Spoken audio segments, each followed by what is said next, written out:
Let's rock and roll with a full PPR. Great start to the show. Full PPR mock draft here on Twitch. Tuesday night Twitch Superflex draft with a special guest, Adam Rank of NFL Network. I am Adam Aizer. Jamie Eisenberg, thank you for letting me be a part of this draft, Jamie. I appreciate it.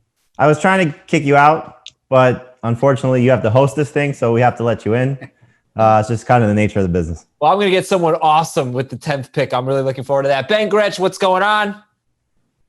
Not much. Happy to be here. Excited to have just made my second overall pick, which sparked a little bit of a reaction from our special guest.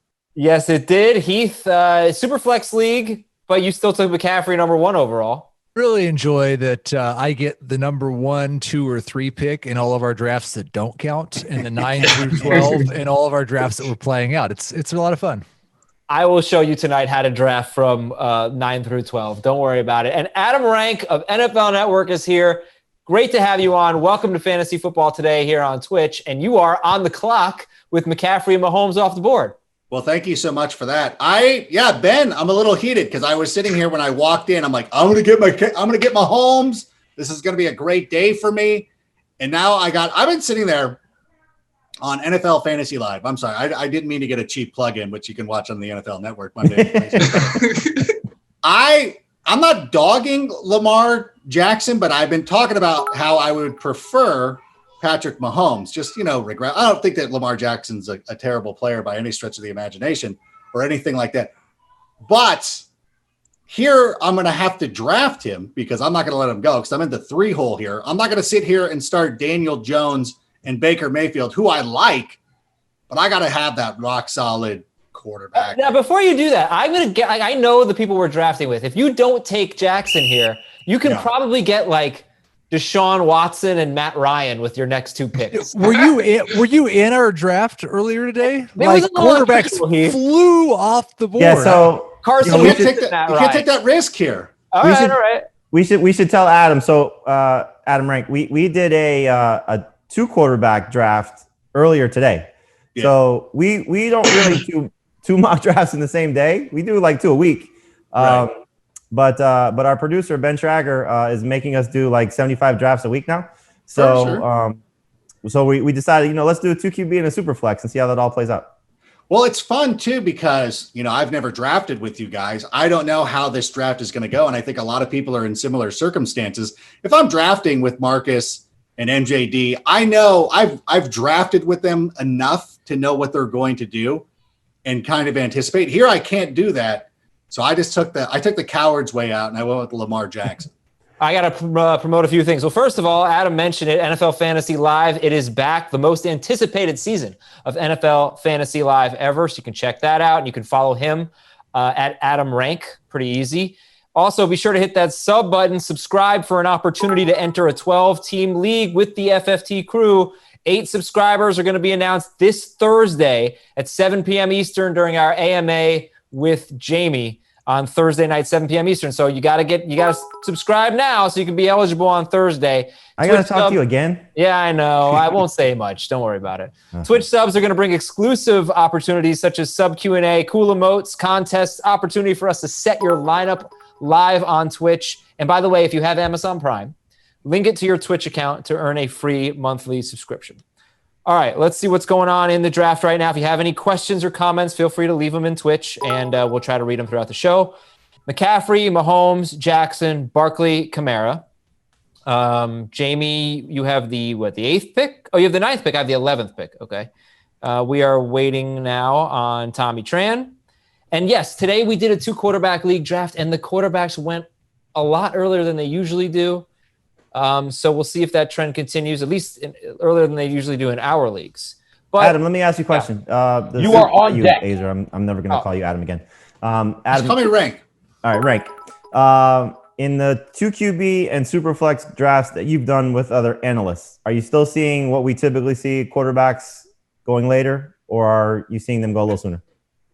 With the experts, they always wait on a quarterback. Everybody's always so confident in their abilities. Like, I'm going to find a guy. I don't care.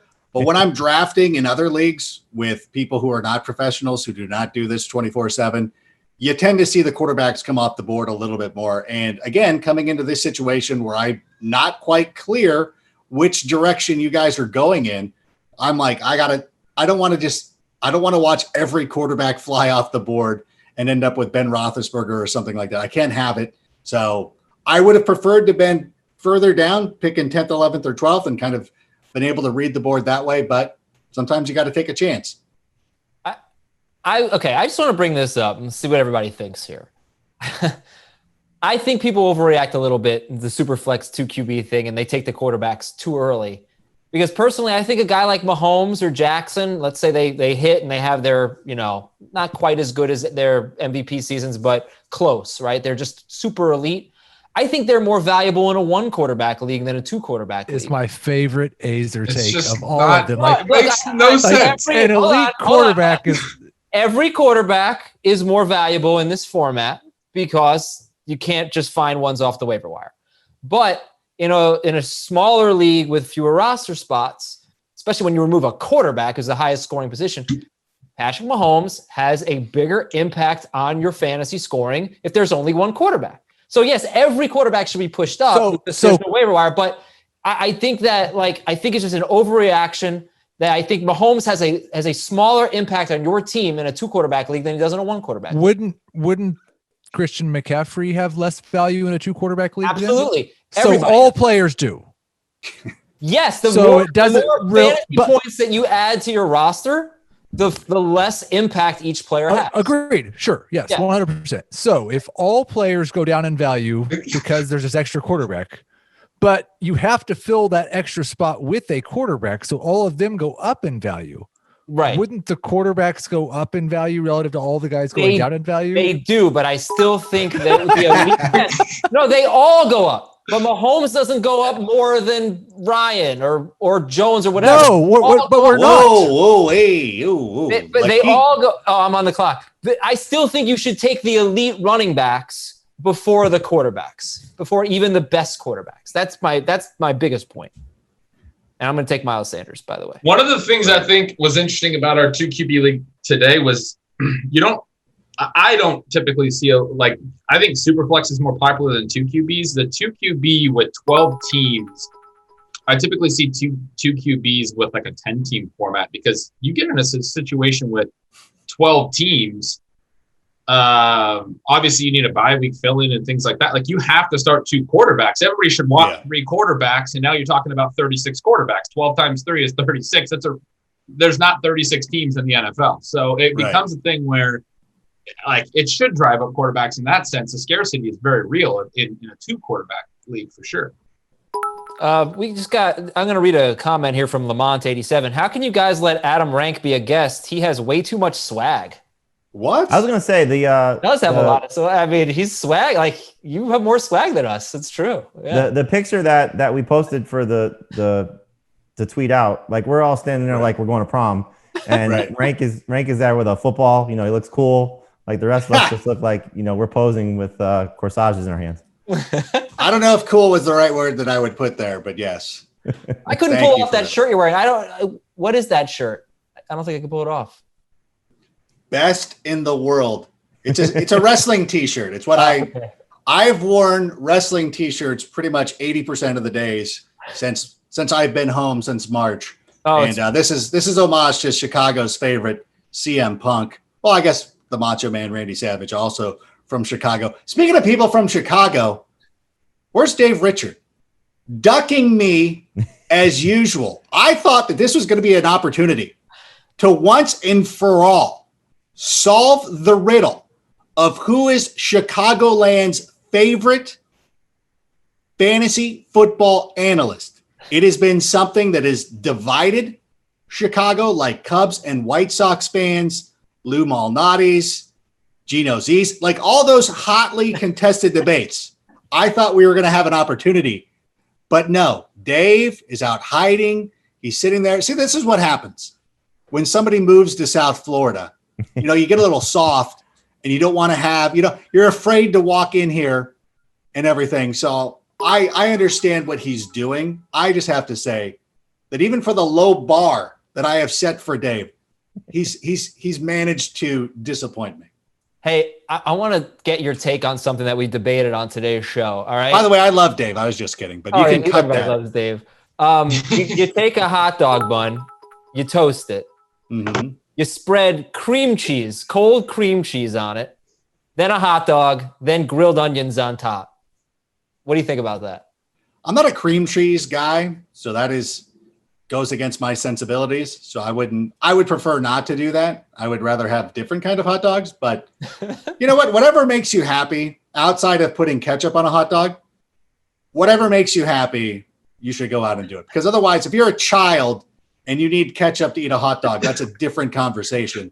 Cream cheese. Aizer, I love how Aizer tried to get Frank to dog a Seattle. That's called a Seattle dog, and these guys hadn't heard of it. We talked about it on the pod this week. So I'm the one who brought that up, and I'm a big fan of it. It's something I've had at like ball games and stuff. Aizer brings that up so that you'll clown on my favorite hot dog, and you just clowned on his favorite condiment, ketchup. And it's just perfect. Come on, it's ketchup. What's wrong with ketchup? It's off-putting. I don't know. I don't know if you would go to Mastro's or some high-end steakhouse and you would be, oh, you know what? Does anybody have A1 sauce here? Like, what's going on? Like, hey, no, just enjoy the food. What am I doing here? Where am I? See, this is what happens when I just start running my mouth. This is usually what happens in my home leagues too, is I'm like too busy running my mouth to really focus in on what I'm trying to accomplish. Oh, good. Clyde Edwards-Helaire went way in the first round. Thank you. Wait, who? Jamie, of course, the smart guy would do that. That's a solid pick. And I'm so tired of the internet being like, he hasn't proven himself. I'm like, shut up with your, he hasn't proven himself. Like, if that's, you have the mentality of finishing in fourth place. If you want to be the guy who's like, I need to see it first. Like, okay, you're too scared. You're never going to see it. Like the first time that you had a hot dog with cream cheese, you could have been scared. You could have been like, I'm not trying that. That looks awful. But you know what? You went out there and you took a risk and you did it and you love it. Now, you might have done that with ketchup on a hot dog. Most of us turned 4 and stopped doing that. But I'm saying that's what happened. Okay. You just crushed my Mahomes Kelsey stack, I want you to know, while you were on that rant. Oh, you know what? I honestly, Ben, I wanted to take Kittle, but I knew I'm already in your head. I knew that's what you wanted to do. And I'm like, oh, not going to allow that. Boom. I will take Kelsey. I do love having an elite tight end. So I think, Ben, both of us are pretty comfortable having the top two, the quarterback, the top 2 tight ends. I think that's a good way to start a Superflex league. I'm totally fine with it. Yeah. I might even go quarterback again. I'm crazy. Got a question here from Angles TV. How many bench spots for a 12-team redraft league? How many bench spots do you want? 6? How many starters do you have? I don't know. Ooh. Like it's a different answer if you're starting 2 running backs, 2 receivers, no flex, and 1 quarterback than this type of league. In this type of league, I'd like to have 7. Into the Superflex league? Yeah, Superflex with 3 receivers as well. Yeah, 7. Yeah. Okay. Keith, if I took more there, you would have taken Kittle, right? 100%. Yeah, there was no way I could get both those guys with you picking behind me. Was not of an available option, no. Yeah. So look, Adam, you could have had like any of 2 of these 4: Josh Allen, Carson Wentz, Matt Ryan, Tom Brady, Drew Brees, Matthew Stafford, etc. So now how do you feel about your Lamar Jackson pick? No, I feel good about it because it's given me a little bit of wiggle room. Because once I have the elite guy, there's other quarterbacks that I have a little bit further down the board who I'm happy to take chances on. I just want to make sure that I have that one pick. It's kind of like when you're gambling and you go out there, you're at a blackjack table, you get on a little bit of a hot streak, and all of a sudden, you've got some, $25 or $100 chips. You're like, I'm going to stick these in my pocket. I can go out there and gamble a little bit more. So that's kind of the way that I went.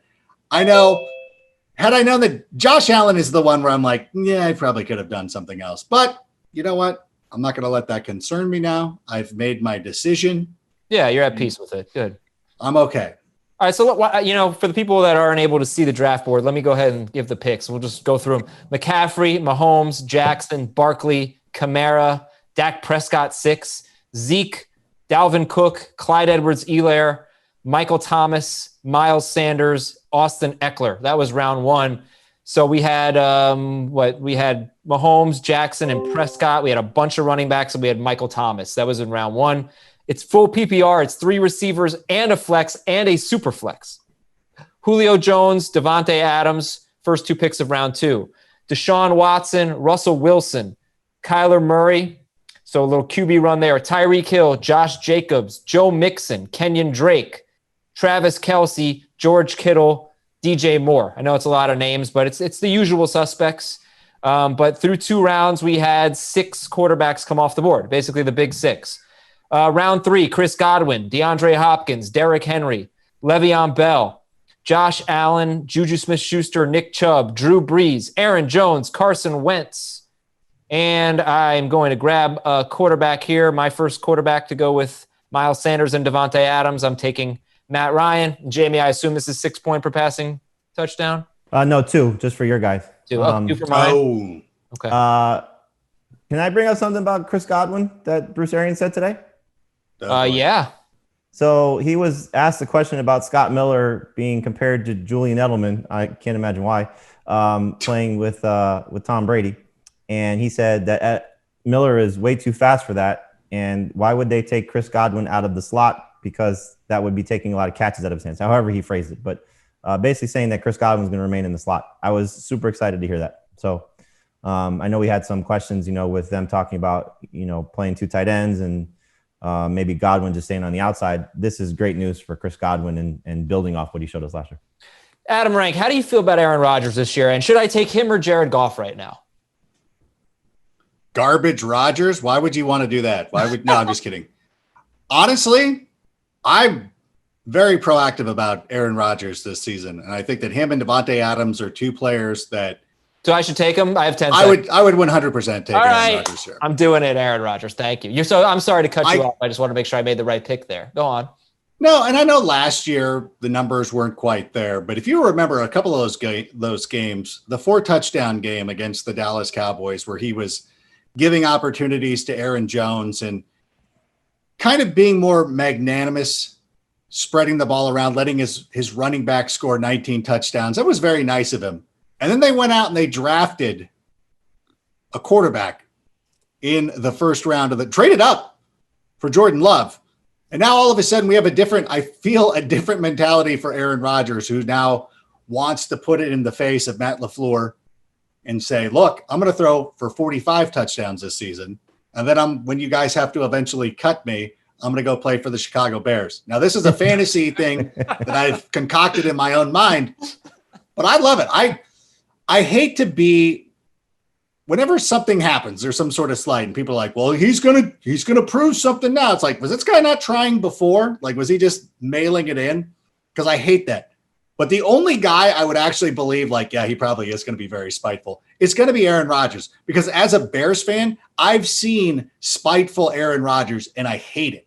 It is one of my most least favorite things. So now I feel like he's going to have a full campaign of being spiteful, and I don't want to see that because I don't want to see the Packers win. But I don't want to see it, although if it's on my fantasy team, I would be able to accept it a little bit more. Yeah, that'd be nice.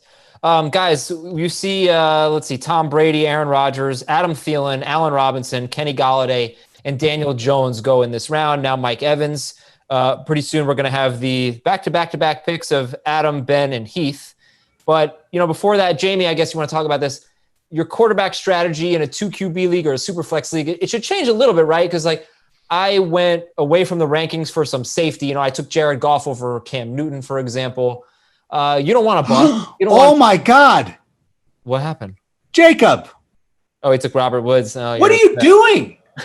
Are you not even? He loves Robert Woods. Jacob loves Robert Woods. Follow your own rankings. I was debating right now whether I was going to take him here or if I can sneak him through the turn. Oh, my God. Take Calvin Ridley. Come on. We love Calvin Ridley. Wait. Oh, whoa. Relax with talking about players that haven't been drafted yet. How does he know? Is that a voice in my head? Is somebody doing that, or is that your actual game that's saying you're on the clock? Whatever it is. That's Dave Richard. Okay. Yeah, in your head. That makes sense. All right, you are on the clock. Jamie, you'll answer after this, just how your quarterback strategy might change. All right, Adam Rank, you've got Mahomes, and let's see if sorry, you have Jackson. Yeah. Jackson, Henry, and Kelsey. Yeah. 3 receiver league, PPR? We're feeling pretty good. Don't worry about it. Really, good pick. Good pick. Sorry, we're coming back. Yeah.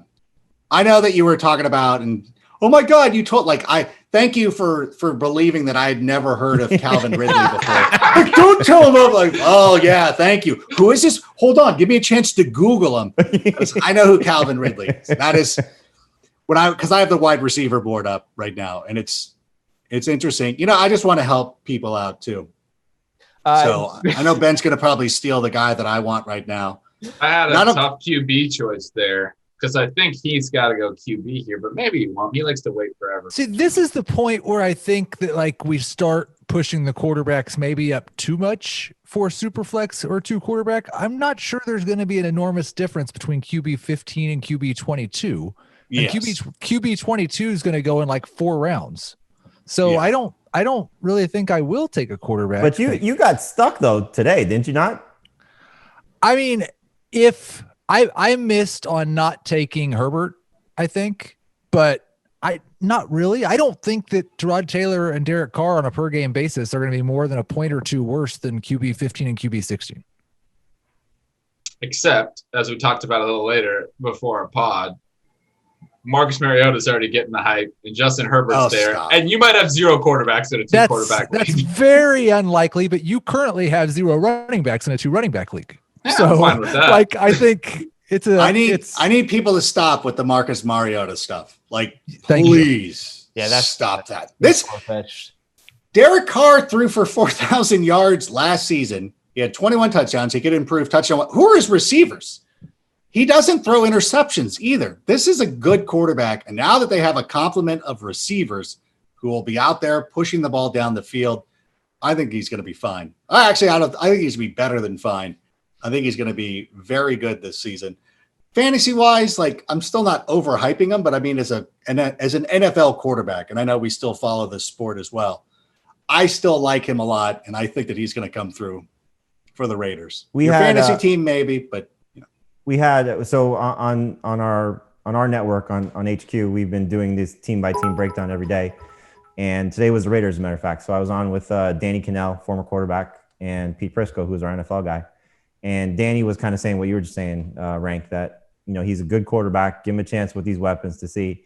My only contention with that is the whole thing about Mariota starting is stupid. There's no way Mariota's starting this season. But their schedule before their bye week, I think they go 1-4. If you look at their schedule, they open with the Panthers, and then I think it's 4 losses in a row. If that happens and they get to their bye week and Carr is not playing average to above average football, I'll say it has to be almost above average, we could see a switch, you know, and it may not be a permanent switch, but this is what happened to Mariota last year. You know, we're all well aware of how Ryan Tannehill took over for him. And John Gruden is a Mariota guy. I mean, you know, he's kind of made that clear that he's been enamored with him for a long time. So I just wonder if we're going to get to a point where Carr does get benched, not going into the season because he doesn't deserve it, but at some point during the year, to Ben's point about Heath's subpar quarterbacks, that could happen. I understand the schedule is very tough early on in the season. I still believe I have them at 3-2 going into the break. Wow. Because they have 5. Yeah. I mean, Carolina's there. That's one of them. And then again, they've made a lot of improvements, especially defensively.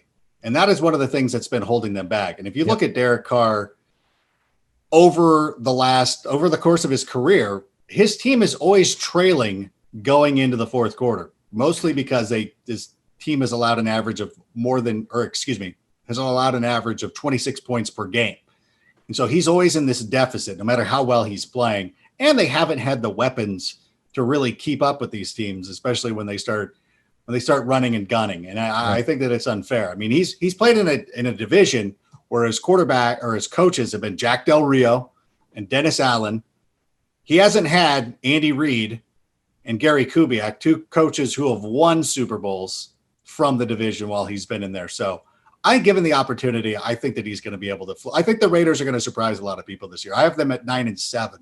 That's impressive. You know, Yeah, Vegas is 7.5, so that's impressive that you're 2 over or a game and a half over. I just, New Orleans, I don't know if they win that game. New England on the road, Buffalo at home, Kansas City and Arrowhead. Like, you're giving them 2 wins out of those 4. That's impressive. I'll take them over Buffalo at home. I think. Yeah, I do as well.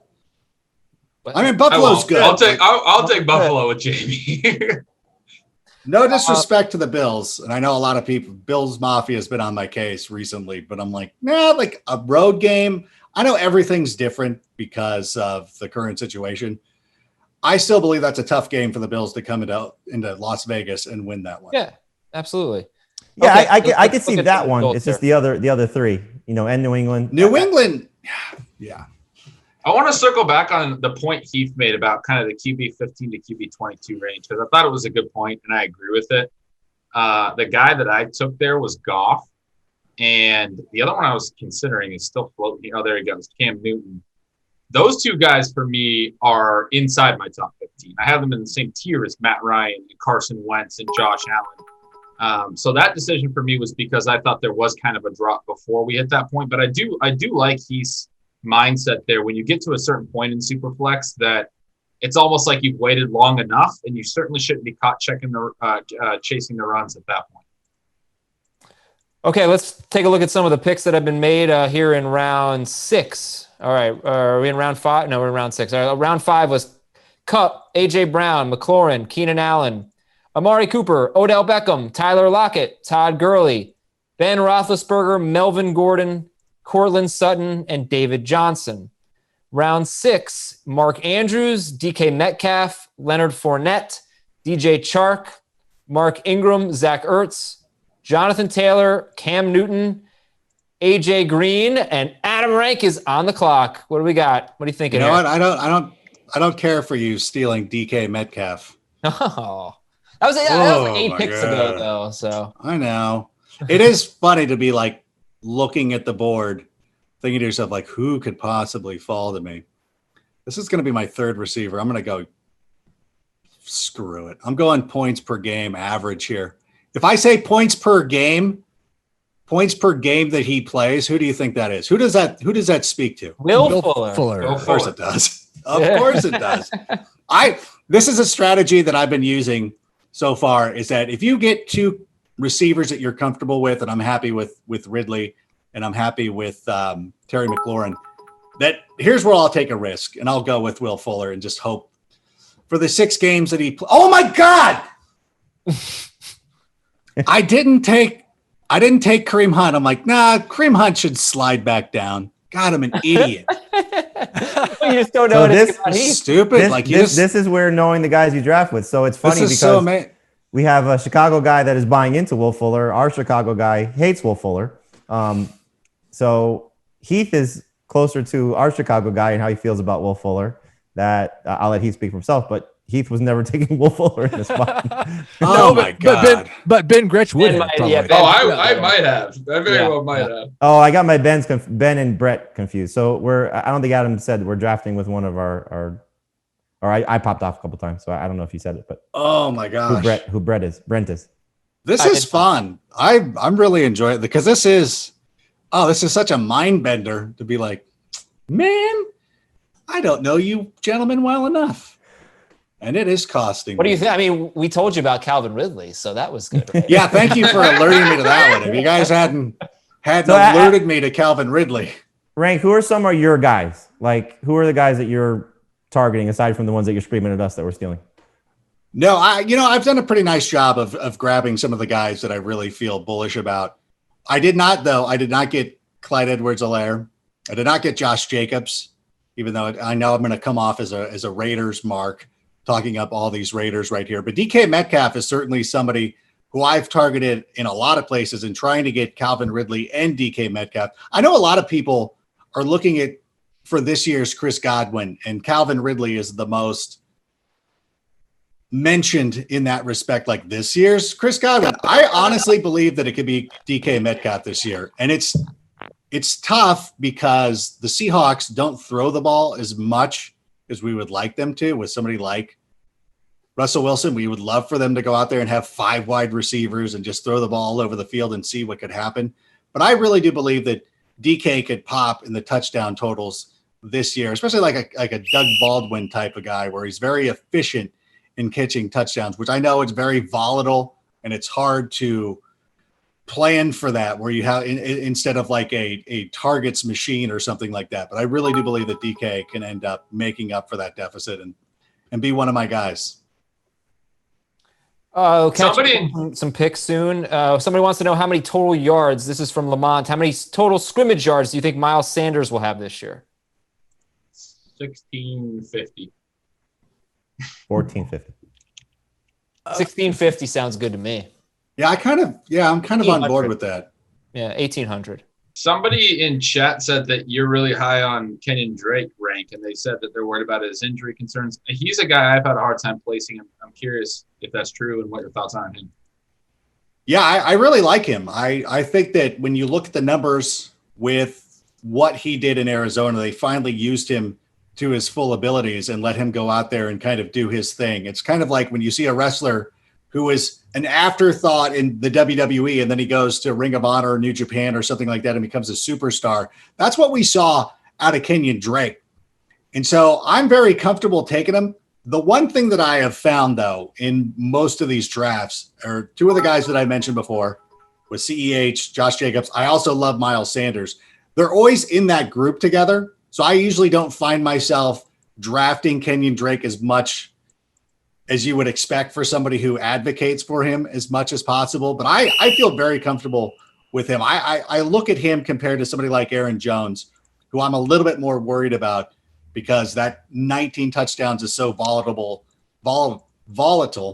so hard to replicate that I would rather take somebody who is going to be in this dynamic offense who you don't believe is going to be game scripted off the field in any sense. So I thought that I forget who took Kenyon Drake, but I feel like I was getting close to getting him, but unfortunately I missed out.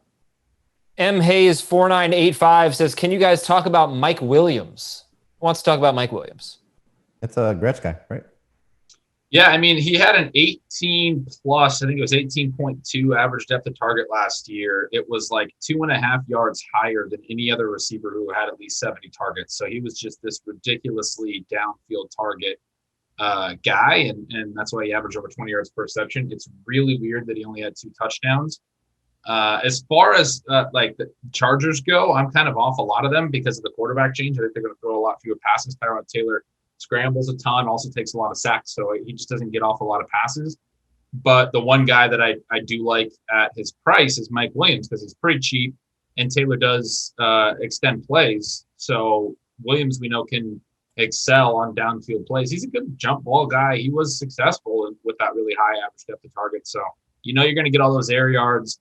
Hopefully you get a better touchdown rate. I think he makes sense as like a wide receiver 5. One Arm Bandit 00. Keep Julio Jones or Miles Sanders standard scoring? Miles Sanders. Miles Sanders. Yeah. Yep. And a shout out to Brent, who Jamie alluded to. He's picking 4th in this draft, and he's one of our Twitch subscribers. So we can actually take a look at his team as he just picked. Brent Curtis has Joe Burrow at quarterback. He does not have his Superflex yet, his other quarterback. Kenyon Drake and Saquon Barkley. Keenan Allen, AJ Green, and Marquise Brown. And Chris Carson and Le'Veon Bell are currently both starters for him. But if he drafts another quarterback, that will probably change. So he's got good running back depth. Barkley, Drake, Carson, and Le'Veon Bell. He's got AJ Green, Keenan Allen, and Marquise Brown. And yeah, certainly waiting on quarterback with only Joe Burrow so far. All right, Heath, so is it quarterback time for you? Time to get your second? Maybe take 2 here? Nope. Not take 2. Like this is, I was just thinking, and it's very cliche and kind of a jerk thing to say, but this is the most can we please play this out team I've mocked this year. I think I probably will take a second quarterback, but I absolutely am in love with this roster. All right, you've got Gardner Minshew at quarterback and whoever you're about to pick. Christian McCaffrey and James Conner at running back. Chris Godwin, DJ Moore, and Cooper Kupp at wide receiver. That's probably why you want to play this out. Hunter Henry at tight end, and your flex is Kareem Hunt. Well, I mean, it is a 2-quarterback league. But yeah, so far so good. Well, it's not a 2-quarterback league, so. It's a 2-quarterback league. Every single person in this league is going to be starting a quarterback at Superflex. Well, Heath may not. Well, he just drafted Tyrod Taylor. So after week 5, you're right. He may not. But Rank, you took a guy I like a lot, Deontay. Oh, thank you. I had to get one of them in. Jeez Louise. He's very polarizing here as well. Another guy that some of us like and some of us don't. J.K. Dobbins. I can't take one of the guys I want to take that I like to take because of something else I did. I don't typically take DeAndre Hopkins, but he took both DJ Moore and Godwin before Hopkins went. So I took Hopkins, and now I can't take my guy Christian Kirk, who I would have probably taken. Why not? Because I don't have Kyler Murray on this roster, and I just think it's a pretty aggressive move to have two receivers on a running. Like I think they're going to throw more, and I've talked a lot about Kyler Murray's passing upside, but it's a rushing quarterback still. I don't think they're going to be like top 5 in passing, so I don't think you probably want 2 receivers from the same offense in that scenario.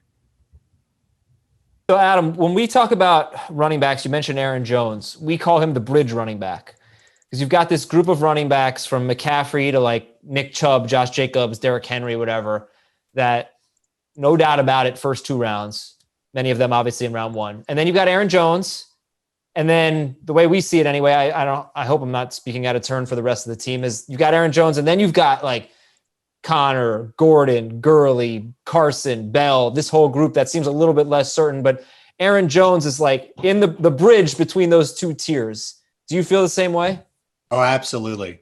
And he's been somebody that I've kind of avoided, and I'm not saying this as somebody who's a Bears fan, who's pessimistic about Green Bay. I'm just listening to their general manager. They drafted a running back in the 2nd round.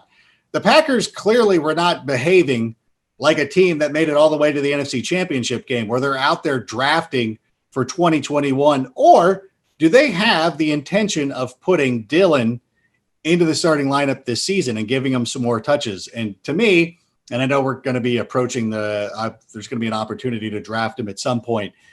He is one of those players that you draft at the end, and through the first couple of weeks, you'll get a pretty good indication of what we're getting out of him. Either he goes out there and he carries the ball 6, 7, 8, 9, 10 times, or else he carries it twice a game and you can cut him in week 4 or whatever it is.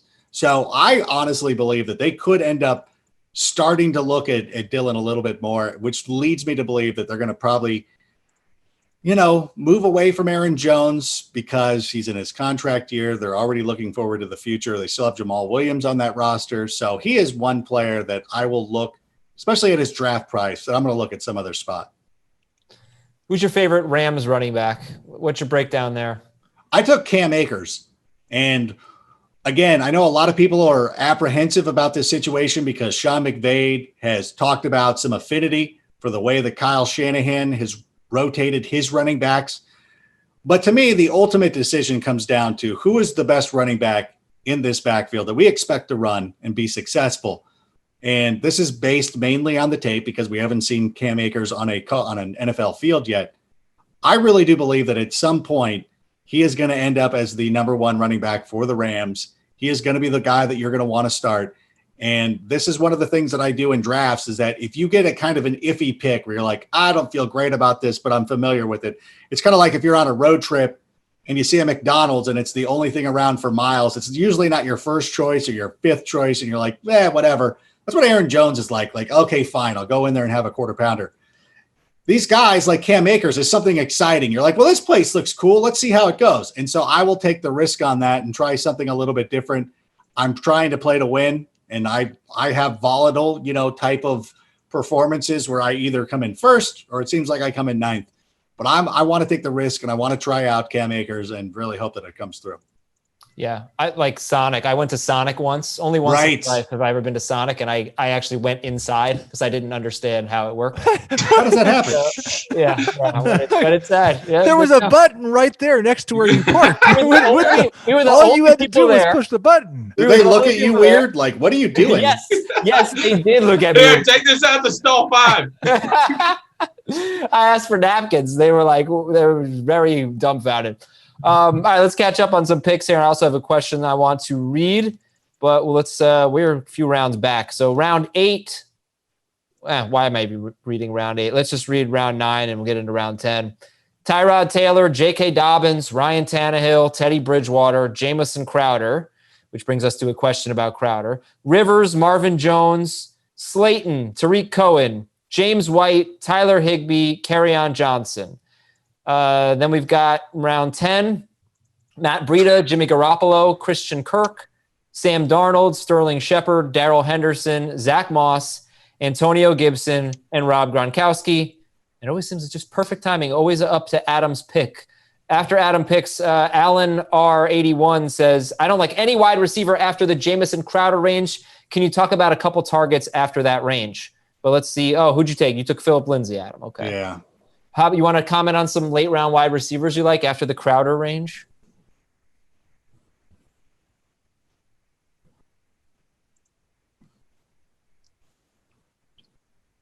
Did you ask? Or not? I think that's a no. No, Okay. we did You know what I not. mean? What happened? Who is that addressed to? Who did you ask? I was asking Adam, but Oh my gosh. I thought maybe the stream froze or something like that. Would anybody like to talk about late round wide receivers after the Jamison Crowder? Not really. It's kind of a weird time to do Nicole that Hardman. because these are the guys that we're going to be drafting. Draft. Come on, just reveal. Like Ben Gretsch, you knew there was a 0.00% chance I was going to take Mecole Hardman here. No, I didn't really think about it. And he's clearly the last receiver on the tier for me, and it's just not something I would mess with. Take the rookie that was better in 8 games. Oh, God. Oh my gosh. Boston. Don't start Preston Williams. He was How can I do a full- heat side? Is that Oh. close? The Lazard King is out there still. Sorry. Preston Williams is sweet, but you're really going to start with the 21-year-old who had a 13 yards per target in Patrick Mahomes' offense. You're going to start talking Preston Williams over him. He is your type of player. Yeah, For if sure. his- Like if his role expands, you have a 5th-round receiver. 15% target share. It only has to expand 5 times. Brent took a good Snaps one. need to expand. Anthony Miller's a good late round target. Damn, and Henry Ruggs. I'm taking Paris Campbell all the time. Wait, do you guys not Super think that Mecole Hardman has upside? Am I like? Of We've course, talked I about do. him on the show, but Oh, what's sure. the case against him? The case I- against him is that when Hill was healthy, he was invisible. DeMarcus Right, but he was Robinson played out. 21. All right, but he still didn't do anything. I mean, like being young is great, but being good is better. And he Right, was, so If he wait, ends up whoa, as he a was second, good. if he ends up He as was a good. second receiver for the Chiefs, he's going to be a monster. He's going to be a monster. So what's wrong with taking him as my first bench why is receiver? he going to be a monster? Patrick Mahomes threw for 5,000 yards and 50 touchdowns, and Sammy Watkins was not a monster. Sammy Watkins was a solid receiver because That's because Tyreek Hardman Hill was a monster. also. That's Tyreek because Hill was Hardman. a monster. Travis Kelce was a monster. What was it? Damian Williams and Kareem Hunt I were mean, Sammy monsters. Watkins was pretty good that year. Where did we he was draft good, but he was Sammy not a Watkins? monster. Where did we draft Sammy Watkins? 5th round. Because he can support 3 receivers. The reason Watkins wasn't a monster is Hardman was also producing. No, we're talking about 2 years ago. When Mahomes had his amazing season, record-setting season, the number 2 receiver was not a monster because Hill and Kelce were. If he plays as well as Sammy Watkins did that year, he'll be worth a 10th round pick for sure. But I don't know that it's a certainty that any of the other wide receivers on the team are going to be monsters just because of Kelce's presence, basically. Fair enough. And Clyde Edwards-Helaire. That's a decent counterpoint. There's not enough behind Kelce and Hill that the third could be that good. But I don't know, man. We were taking Watkins as a 5th rounder. We would assume that with that many passing numbers, that 3 guys could coexist. Yeah, I think it's a great. I think he's a great pick. I just don't want to make it like a certainty, but obviously he's going late enough. I don't think anybody's counting on that being a certainty. Adam Rank, are you more likely to take a guy like Latavius Murray or Alexander Madison if you have the starting running back, the Kamara Cook example, or if you don't? I would probably be leaning towards Alexander Madison, and I believe he does have a little bit of standalone value. And it seems like listening to the coaches this early on in training camp and what they're trying to do with Dalvin Cook, already talking about, because Mike Zimmer even said, they're like, yeah, we're trying to ease him into it, which is always alarming whenever it's training camp and you're going through this stuff and you're like, oh, you're easing him into training camp? Like, a guy who's had a history of injury, who was, down the stretch last year, had some trouble staying on the field, and you're already trying to ease him in. And I really do believe that Madison would have standalone value. I think it's important to have him, especially if you do have Dalvin Cook. But Madison, to me, just seems like, especially in this round, in this position that we're in right now, is coming to the point of where you're like, yeah, we should just take him just to have a back, because I think he's going to get an opportunity because of the history and the way the Vikings are going to want to run the football. Okay, let's see. So you asked about wide receivers. When one of our viewers asked about wide receivers, well, we've had a lot of them taken in the last 2 rounds. So round 11 was Boston Scott. Oh, I forgot who Heath started with. Then it was Boston Scott, Tevin Coleman, Anthony Miller, Henry Ruggs, John Brown, Alan Lazard, Jordan Howard, Alexander Madison, Josh Kelly, Latavius Murray, and Kirk Cousins. Then Jerry Jeudy, Steven Sims, Jalen Reagor, Debo. Oh, why didn't I take Debo Samuel? He's fallen way too far. He goes way too far, too late. Yeah. Yeah, I took him 144th earlier. I mean, he may not play the first 6 weeks, so that's why he's fallen. He's worth it. But he's your bench receiver. Again, this is like the Hardman thing. You're taking him as your 5th or 6th receiver. You're not going to start him anyway. Yeah. I just don't know what his target upside is in San Francisco when they're going to throw 500 passes and George Kittle's taking a third of them. But if he gets 100 rushing yards, doesn't that help? Maybe you get more than that. I don't think he should go much sooner than this. Round 10 is about the earliest I would take him. Okay. This is round 12. He went. Brandon Ayuk went right after, then Tony Pollard, then Golden Tate, then Paris Campbell, who I guess I'm not getting this time. And the Adam, Ben, Heath trio is on deck as our Twitch viewer, Brent Curtis, is on the clock. Whoever asked about Mike Williams, he is my next best receiver at this point, right? Same. Now. So we were talking about late round receivers. He is the next on my list. I don't know if I'm going to go receiver here, though. And he has been for a little bit, at least since Reagor went off the board about 5 or 6 picks ago. Adam, I saw you had a Beastie Boys book behind you, right? Oh, yeah. What's up with that? They, you know who they remind me of? They remind me of the Lonely Island, the parody band that makes goofy songs. Why do people like the Beastie Boys? Here we go. I can't tell if you're being facetious. Completely serious. I think they're just. I don't like them at all. Rank, if you want to reach your fist through the screen, we would not be objecting to it. That is one of the worst music takes I've ever heard in my life. I used to work with Matt Harmon. And so for that, I think I'm tilting right now. Now I'm going to end up drafting something. I'm going to do something I probably don't want to do because I'm trying to fathom if this is a go, if you're having a go at me or not. No. This is a very unpopular take of mine. It is not unpopular. It's just terrible. It's yeah, not even people people are like, oh, this is an unpopular opinion. And it's a dumb opinion. Sometimes you got to be called out for terrible opinions. I don't want to be one of these guys who just hands out participation awards and allows people to have the notion that every opinion is important to be heard. No, not every opinion needs to be heard, especially this one. All right, so they're generational. They're influential. You know what? The problem is, I know you think of them as a joke and everything like that, but how many hip hop artists could go out there and play their own instruments? They were a band. And I know for a lot of people, the first time, being a little kid, watching them on Letterman, and they're out there playing Sabotage, and they're all playing their own instruments. I'm like, what the hell is happening? They're actual musicians and everything like this. That's a good point. They're incredible. I don't know how to. I don't know. Who did Adam compare him to? The Lonely Island, the Andy Samberg band. I'm on a boat. That's like a Beastie Boys song to me. I don't know. They're just so goofy. It's just they're silly, You can be silly and still make good music. I don't know why. Yeah, the Lonely Island's great. I love them. They're right there with the Beastie Boys, I'd say. They're straight up parody music. I mean, they're funny, but it's like Weird Al. Oh, stop it, Weird Al. All right, we got some questions coming. I would say they're more clever than anything else. We've got they're irreverent. They're clever. What do you think of the Eagles? Oh, I'm sorry. I just want to read this question from Twitch. What do you think of Eagles wide receivers, Reagor, Jackson, etc.?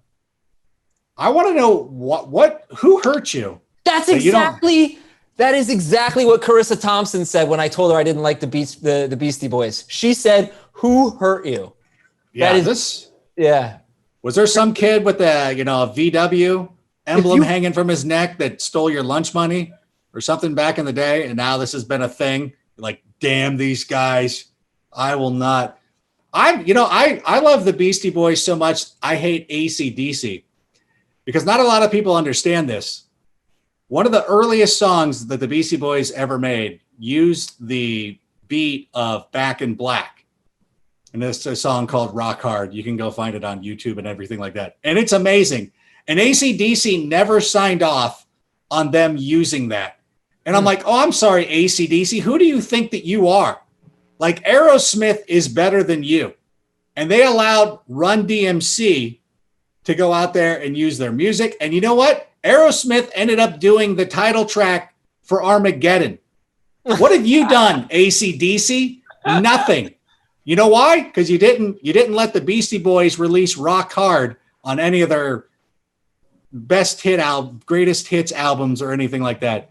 Now it's a cool story. Now I feel like you're mocking me again. No. What did I do? I've been sitting here. I'm a big Aerosmith fan. I don't know how you feel about that. I love Aerosmith. They're amazing. Yeah. I'm surprised that you would like them because they put out good music. I'm surprised you didn't. Dude looks like a lady. Like, that sound like they're a joke. They're just silly. Like, whatever. Not what crazy. Love in an elevator. Who are these guys? How he was complimenting your shirt. Replace the B with a W, and that's what Adam is. I'm sorry. I had to get. All right. Jerry Maguire, football movie or not a football movie? What is happening? What are we doing? What are we trying to accomplish? Welcome to our show. I just want to know at these hot takes what they're in reference to. They're just all Aizer's terrible takes. For some reason, he's trying to just spill them all right now. It's a love story. There's no football. There's like no football in it. That's the first thing you asked me the first time I was on the pod last year is if Jerry Maguire is a football movie. And I could not believe that you claimed Rod that it Tidwell, like, how many games? He plays for the Cardinals. Name a teammate of his. Name what two players. There's two players. There's Cush and Rod Tidwell. That is it. It has the football doesn't matter. It's a love story with football in it. No, like Wayne Fontes is in that movie. We see a lot of the GMs, the cut arounds, and things like that. So what? I don't know. Like, what is a football movie to you? Troy Aikman's in the movie. Remember the Titans is a football movie. That's a story about. No, that's a bigger story. Yeah, it is. Like, football's part of it, but the overarching theme of Remember the Titans is acceptance and things like that. Like, you could do that for every movie. Varsity Blues is about high school angst. Like, you could do that for every game. By the way, there's a love story in Varsity Blues. Is it disqualified? Like, Mox is in some sort of love. Winning the football game. It's about the game. This is Jerry Maguire is a love story with some football in it. You know what? There are many different types of movies that still fall into categories, and they don't have to all be the same. And if it's a movie with football in it, where football is one of the central characters, it's a football movie. To tell you that you do not rank number one in Chicago. You are an imposter, like a Seattle dog. Your Superflex team is anything but super. Lamar Jackson will cost you the league by taking him with a first-round pick. And Will Fuller has the muscular intensity of a croissant sandwich. I command you to step back one step, Adam Rank. Chicago has long belonged to downtown, the ultimate fantasy football analyst. And while you can enjoy your Twitch stream, you will always be number 2 in Chicago. Yes. Speaking of number 2, that promo took a number 2, and I need to flush it down the toilet. Like, I don't think that there is anything that would ever make me long for the actual Ultimate Warrior and his terrible promo when he first appeared on Monday Nitro. But somehow that person, I'm not sure who it was able to accomplish that. That was awesome. Good. That was great. I love that. That was brilliant. I don't know how they figured. Damn it, that was really good. Now I'm upset that I didn't show up in full costume. That's it. We can, if you have it, like, you know, if you have something available, we can wait. Put a costume on. Adam would just say it's not a wrestling costume. That's not a wrestling costume. How dare you? All right, we're wrapping up this draft here. Jamie, any picks that jump out at you in these late rounds? That Damian Harris pick that Jamie just made jumped out at me. Yeah, I like he's getting some good, reports. Sony Michel, Lamar Miller on the pup list. So somebody's going to have to carry the ball there. And, he's a guy that's got a lot of talent. We didn't see it last year, but the Patriots are. They'll surprise us. So I think Harris is worth taking in this range. I was upset to see both Mike Gesicki and Blake Jarwin go. Those are God damn it! He's gone too? I was just looking for Blake Jarwin. That's another one of my late round, automatic, I always take this player type of thing.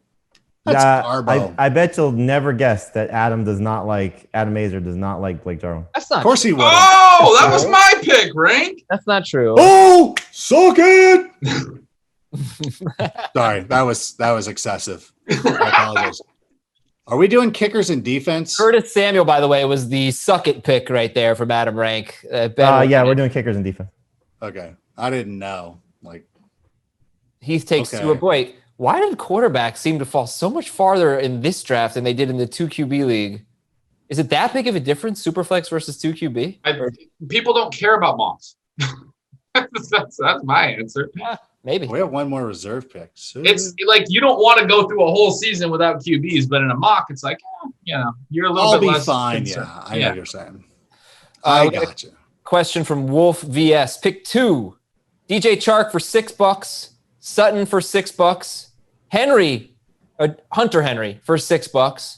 Or Aaron Jones for $14. So Chark, Sutton, and Hunter Henry for $6. Aaron Jones for $14. $200 budget. Pick 2. Jones and Sutton. Chark and Sutton. Chark and Sutton. You're not going to go $8 more for Aaron Jones? No.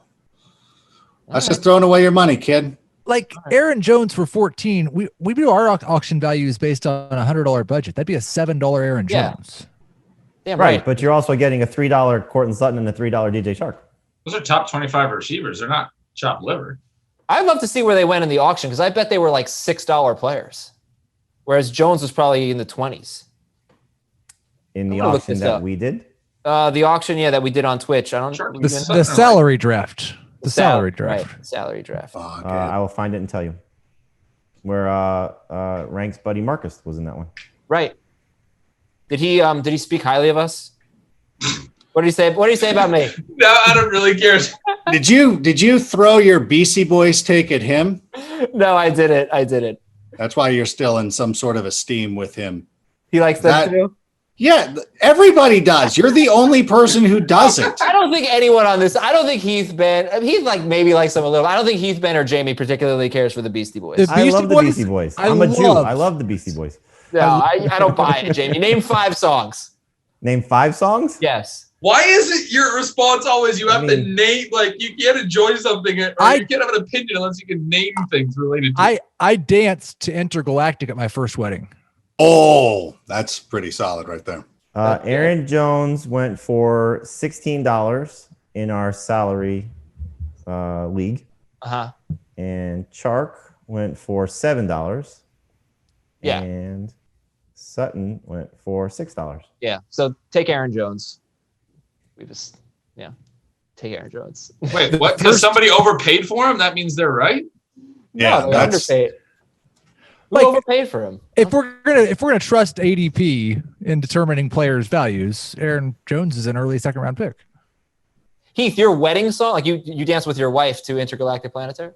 Well, she's not my wife anymore, so maybe that was a problem. But but yes, no, I absolutely love Beastie Boys, and you are a terrible human being. I'm coming around to that. What is the what was the conversation like when you threw that out there and you're like, hey, what should we do for our wedding song? How were you able to pull that off? I think is my main question. It was like, to be honest, I was 21. Oh yeah, I knew you weren't older than 24. Yeah, she was 19. It wasn't really that hard of a sale. It was just dumb kids. This would be great. Far from the only poor decision made during that time period. Right. Understandable. All right. So, Adam, how do you feel about your team? Let's take a look at our special guest Adam Rank's team. I feel like I have hot garbage. I think Dave was correct. Dave was spot on. I don't feel terrible about it, but I do now, and this goes to this is this is one of the great benefits of having a mock draft, of seeing what could have happened. Hindsight being 2020, now I feel like it would have been probably behooved me not to go for the quarterback that early and come back around, considering that guys like Matt Ryan, I believe, was available when I drafted. And if you could have doubled up and had Calvin or Travis Kelce with who was like Ezekiel Elliott or Alvin Kamara, I think you would have been better off, even if I would have gone wide receiver. So it's a pretty good, it's a good lesson to learn right here. I think that we're all, fallible as human beings, especially you who don't like the Beastie Boys. I really do believe too. And this is one of the fun things, that everybody on the internet gets to roast you for and be like, you have no idea what you're doing. You're like, listen, I'm trying some things out. Right. So this is as a learning, as a teachable moment. Thank you. I feel like I made some pretty good picks, and I feel like this is a good team, but I feel like it could have been better if I would have taken a little bit of a different approach to it. But, it's one of those things that this is why we're constantly mocking and trying to get better at this. Well, it was interesting that you took in a 3-receiver league with a flex and 2 running backs. Your first 2 picks were a quarterback and a tight end. So I'm just going to read Adam's team. Lamar Jackson, he had the 3rd pick. Lamar Jackson with Ryan Tannehill at the Superflex. Derrick Henry and Cam Akers. Calvin Ridley, Terry McLaurin, Will Fuller, Travis Kelce. Deontay Johnson is his flex. He also has pretty good bench with Phillip Lindsay and Tevin Coleman, Curtis Samuel, Brashad Perryman, Justin Jefferson, and Hunter Renfrow. Meanwhile, here's the Heath Cummings team that he wants to play out because he loves it so much. He really waited on quarterback, and he got Gardner. You have 4 quarterbacks, Heath? Yeah. 4 QB league.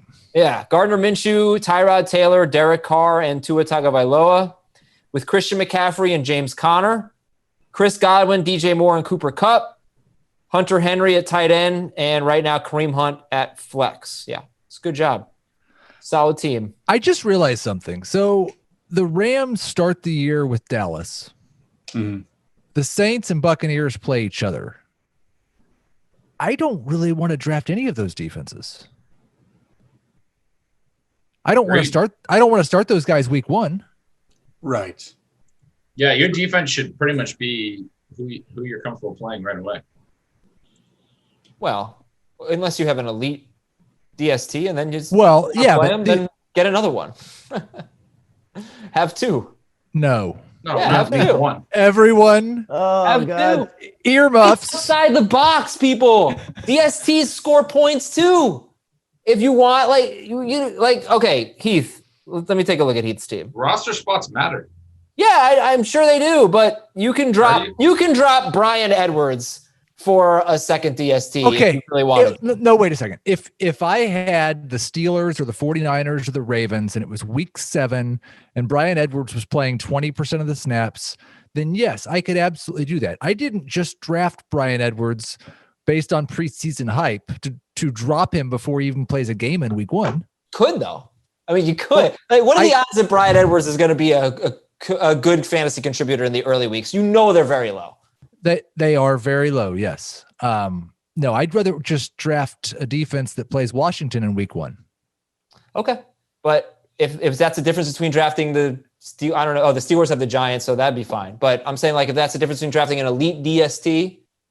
That's not what anyone was talking about though. All right. Well, I don't know who the elite DSTs are playing other than the Steelers. The Steelers get the Giants. The 49ers get the Cardinals, I believe. Is that right? The Bears get the Detroit Lions. Right.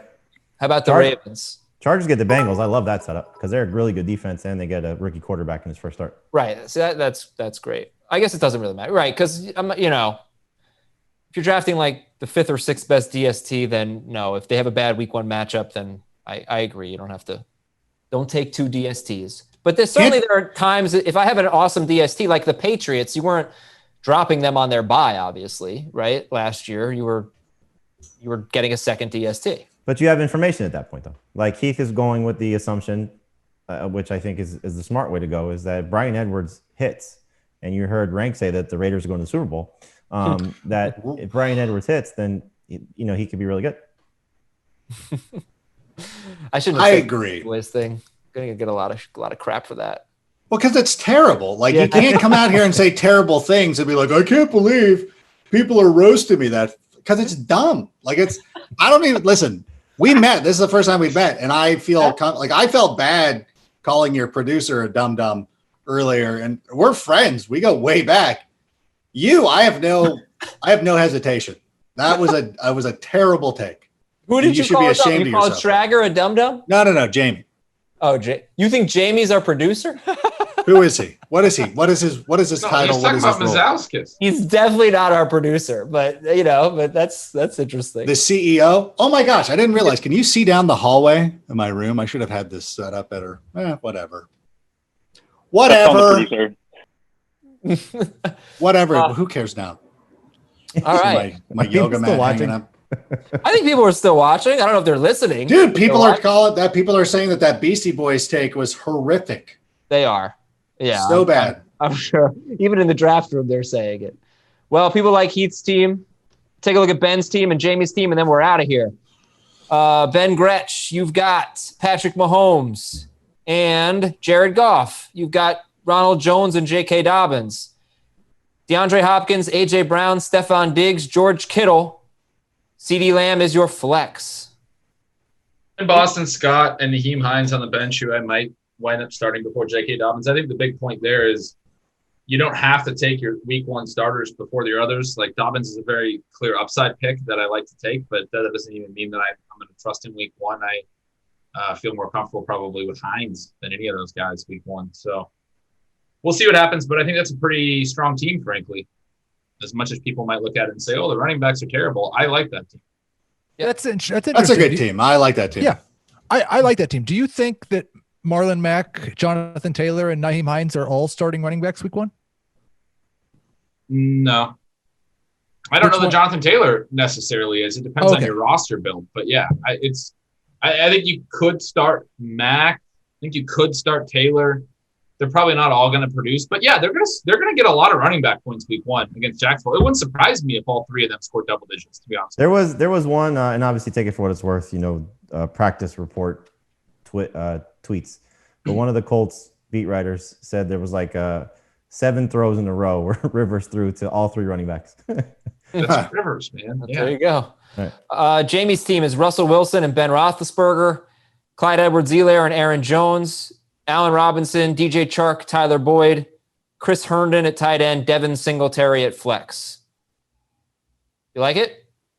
Yeah, I do. I mean, I agree with everything we said about Aaron Jones. I think I made that clear. But to take him, I think it was in the 3rd round. Yeah. That's what you try to do is you try to get, good players that are maybe in not the best situations, but get them at good value. And so I think that's where Aaron Jones, a 1 quarterback league. He's in the back end of round 2, beginning of round 3. This type of format, round 3 is fine. I like my receivers, the starting group with Robinson, Boyd, and Chark. And I'm a Chris Herndon guy. So I think he's going to have a breakout season for the Jets. And I have the wonderful stack of Sam Darnold and Chris Herndon whenever I want to roll that out. And I know Adam Rank doesn't like me, but let's just see if he likes my team. Matt Ryan and Aaron Rodgers. Miles Sanders, David Montgomery, Devontae Adams, Cortland Sutton, DK Metcalf, Tyler Higbee at tight end, Julian Edelman at flex. Meh. Frank, where do you come out as a Bears guy? Where do you come out on their backfield? Oh, you know what? I like David Montgomery as a player. I honestly believe that he's very good. I think that if you watch the tape last season, you saw some ability there, somebody who can make players missed. I think there were some issues with the offensive line. Obviously, my guy Kyle Long was battling some injuries. They were moving around Cody Whitehair when they shouldn't have been. And there were some mistakes made, and I think Helfrich probably wasn't helping out either. I like a lot of those situations now. I feel better about the offensive line. I think that they're better off at offensive coordinator, and everything feels pretty good. The thing is, now that you feel like Cordell Patterson's going to probably end up playing significantly, or at least enough to make it annoying in that backfield, and Tariq Cohen is going to be there as well. I think as a Bears fan, I'm going to enjoy watching it. I think as somebody who's trying to put together a fantasy roster, I'm going to have to avoid it unless, you get David Montgomery at a pretty good price. I think that where we got Montgomery in this draft was pretty good and pretty fair. But yeah, you still think of, going back to like guys like Matt Forte and everything like that. You're like, I wish we could have that situation again, but I just don't think that's going to be feasible. Right. I agree. Well, Adam, it was great having you on. It really was for me. I hope I didn't ruin the experience for you. But no, listen, you're the one who has to live with those terrible takes. So it's not. No, we do. Unfortunately, we do. What is the live? Check it out. Go ahead. What is the basketball photo behind you? Is that a Jordan? That is John Starks dunking over Horace Grant and Michael Jordan. So you're a Knicks fan. Yeah. And you hate the Beastie Boys. I hope that Knicks you do, but I am a Knicks fan. Yeah. Unbelievable. That's his version of the Knicks hoisting the Larry O'Brien trophy right there. Pretty much. Starks dunking on the Bulls. Right. Yeah. Right. Yeah. I guess I should. Brent asked if we can break down his team, Adam. So why don't you do that? Oh yeah. All right. My bad. Sorry about that. No, All you're right. good. Brent Dunk Curtis, on Adam all you want to. Joe Burrow, and who's his second quarterback? Teddy Bridgewater, and Saquon Barkley, Kenyon Drake, AJ Green, Marquise Brown, Keenan Allen, Rob Gronkowski at tight end, Le'Veon Bell at flex, and Chris Carson could be a flex, but probably Bridgewater. Second best team drafted tonight. Well done, Brent. Behind mine? I don't really like the team. Not gonna lie. Why don't you like it? Just because of quarterbacks? I mean, you're not good enough at quarterback. You're probably not good enough at tight end. You don't have an elite wide receiver. So what do you have? He's got a lot of running back depth, and that's good. But I don't think you need Saquon Barkley, Kenyon Drake, Chris Carson, and Le'Veon Bell. I think one of those picks He should have can been start all of those guys. So what's the problem with that? Can, but if he starts all of them, then he's not starting a second quarterback, and I think that's a mistake in a Superflex league. I thought he did well, but I agree with Adam. That's too many running backs probably for me. I think you're exaggerating the difference between Burrow and Bridgewater and the high-end QB2s. I also think we don't talk enough, and this is something I try to emphasize, about what it means to have AJ Green and Keenan Allen as your one and your number one, your number two receiver. Like those guys are good, but they're not expected to be anywhere near what they were in the past. And we just act like, oh, he got some receivers that are good enough, but like, no, he's weak at receiver. Right. Yeah, I just don't think you should have 4 running backs in your starting lineup at the expense of a quarterback. That's basically like if he had gone. I don't think he will. I think he'll start Burrow and Bridgewater. All right, then one of those 4 running backs should have been a wide receiver in that case. That's what. One of those 4 running backs will probably get hurt. All right, fine. It's a great team. I'm saying, no, honestly, Brent, thank you very much for being a part of the draft. We appreciate it. Thanks for ruining his night, Adam. Like you ruined my night with the Beastie Boys. You couldn't just sit there. Like Heath had the right idea. Like what you want to send this kid home with a bad feeling? Oh, your team was awful. Hey, thanks for joining us. That's not how show business works. We're not playing this league out. Pump them up. Be like, Brent, that was a great team. I thought you did really well. I thought you showed us a thing or two, and you're taking the word of a guy who thinks the Beastie Boys sucks, that your team wasn't good. Like, why would you ever do that? So no, also, I really hate Pink Floyd, and I'm just going to leave it at that. I think they're like the worst. Whatever. Like, I'm not 80 years old, and I'm not a stoner, so that just falls. That's water off a duck's back right there. I know you're trying to be edgy now. No, I'm not. I don't care for it. Like that was your ed. Like, if you really wanted to hurt me, you could have been like, here, hold on. So I have my Travis Barker Funko. Say something smart about Blink 182 now. I will say, Dave seemed to take offense when I said that Ultimate Warrior was my favorite wrestler when I was a kid. Yeah, that's apparently a bad take. It's all on brand for you. I've come to hate your takes so much. I actually like you now. I think Aizer once said Blink 182 sucked in American Pie. How dare you? They made that movie. Blink, I mean, that song, Every Time I Look for You, the Sun Goes Down. Brilliant song. Love that song. We're out of here, everybody. Thanks so much. Make sure you tune in Thursday night, AMA with Jamie, 7 p.m. Eastern. Can't wait. Ask FFT is the hashtag Ask FFT. And we will unveil the 8 subscribers in the Twitch League at the start of the stream. So be there at 7 p.m. Eastern. I'm stuck with you for an hour. I'm sad. Hey, look, maybe it won't take that long. I want to thank Adam Rank again, and Ben, and Heath, and Jamie, and other Ben for making this happen, and all of you for watching. We'll talk to you on Thursday night. See you later. Want more of the Fantasy Football Today podcast and nonstop year-round fantasy advice? It's simple. Hit the subscribe button and hang with us all throughout the year.